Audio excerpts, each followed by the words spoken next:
Warm wishes to everybody. ఈరోజు మనము heart ఆగిపోతే ఎలా స్టార్ట్ చేయాలి, ఒకవేళ హార్ట్ రేట్ తక్కువ ఉంటే నార్మల్ రిథమ్కి ఎలా తీసుకొని రావాలి, హార్ట్ రేట్ అబ్నార్మల్గా ఉంటే అది నార్మలైజ్ ఎలా చేయాలి, ఎలా చేస్తున్నాము అని తెలుసుకుంటాం. Way back maybe around 30-40 years back ఇటువంటి సిచ్యువేషన్ వచ్చినప్పుడు ద కార్డియాక్ సర్జన్స్ మేము ఏం చేసేవాళ్ళం అంటే while doing open heart surgery ఒక పేసింగ్ వైర్ అనేది హార్ట్ మజిల్కి అటాచ్ చేసి బయటకి తీసుకొని వచ్చి use to connect to the pacemaker. ఒకవేళ వాళ్ళకి హార్ట్ ఆపరేషన్ అవసరం లేకపోయినా కూడా ఆ పేస్ మేకర్ అనేది epicardial pacemaker with battery in the abdominal pocket, abdominal వాల్లో used to place it. Of late ఈ పద్ధతిని ventricular pacing, atrio ventricular pacing అనే పద్ధతిని మన ఇంటర్వెన్షన్ కార్డియాలజిస్ట్ ద్వారా పేషెంట్స్కి సర్వీస్ ఇవ్వడం జరుగుతుంది. ఎవరికి చేస్తారు?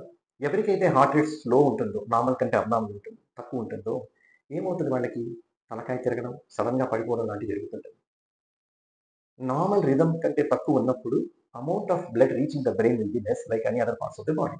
అందుకోసమే వాళ్ళకి గిడ్డినెస్, సింకోపల్ అటాక్స్ వస్తుంటాయి అన్నమాట. అవి రెగ్యులర్గా ఉండొచ్చు, అప్పుడప్పుడు కూడా రావచ్చు. 24 hours హోల్టర్ మానిటరింగ్ చేసినాక ఒక డెసిషన్కి వస్తారు. Later in angiogram which is showing normal and EP study చేసినప్పుడు దే నీడ్ పేసింగ్ అన్నదే డెసిషన్ జరుగుతుంది. పేసింగ్ ఎన్ని రకాలు చేస్తారు? వెంట్రికులర్ పేసింగ్ అంటే ఒక సింగిల్ వెంట్రికల్ ఛాంబర్ని పేస్ చేయడం.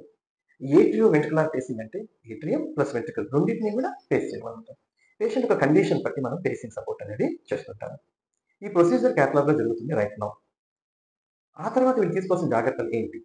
ఆ బ్యాటరీని usually they kept in the left infraclavicular area. ఒకవేళ ఆ ఏరియా బాగాలేకపోతే they go to different place. Battery works for 10 years. ఆ తర్వాత బ్యాటరీ మనం మార్చుకోవాలి. అది పనిచేస్తుందా లేదా అని వాళ్ళు రెగ్యులర్ చెకప్కి వెళ్ళాలి. To the hospital where the pace making is done. అక్కడ ఒక పర్సన్ వచ్చి check the battery power whether the pacing is working in the way it has been decided or not వాళ్ళు చెక్ చేసుకుంటారు. ఫ్రీక్వెంట్ చెకప్ చేయించుకోవాలి. ఈ patients ఒక్కసారి ఆ wound heal అయిపోయినాక నార్మల్ బిహేవియర్ ఉంటే ఉండొచ్చు, లిఫ్ట్ కూడా చేయొచ్చు. మరి ఎక్కువ బరువులు ఎప్పుడు ఎత్తకూడదు ఒక వయసు తర్వాత. ఆ విధంగా మీరు చూసుకోండి. మీరు ట్రావెల్ చేసేటప్పుడు ఇప్పుడు మనకు మెటల్ డిటెక్టర్స్ స్కాన్ చేస్తుంటారు, తెలుసు కదా, రైల్వే స్టేషన్స్లో కూడా ఇప్పుడు వచ్చేసాయి.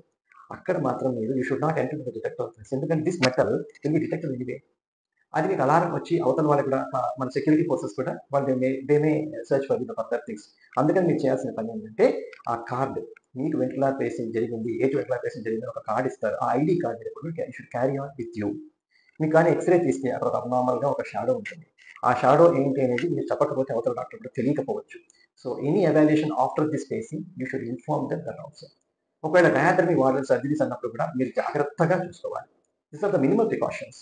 సో ఎవరికైతే వెంట్రికులర్ పేసింగ్ జరుగుతుందో వాళ్ళు they have to inform the treating doctor and the security personnel when you're travelling on the train or in the flights and all. ఇంకొకటి పేసింగ్ ఏంటంటే ఏఐసిడి అని ఉంటుంది. హార్ట్ డిస్ఫంక్షన్ ఉన్నప్పుడు ఏఐసిడి అనే ఛాంబర్ పెడతారనమాట. ఫర్దర్గా మీరు పేసింగ్ తెలుసుకోవాలంటే మీరు దగ్గరలో ఉన్న కార్డియాలజిస్ట్ని కలిసి మీకు ప్రాబ్లం ఉన్నప్పుడు, అది మీ వాళ్ళకి ప్రాబ్లం ఉన్నప్పుడు మీరు ఫర్దర్గా తెలుసుకోవచ్చు. ఓకేనా? సర్వే జన సుఖినో భవంతు.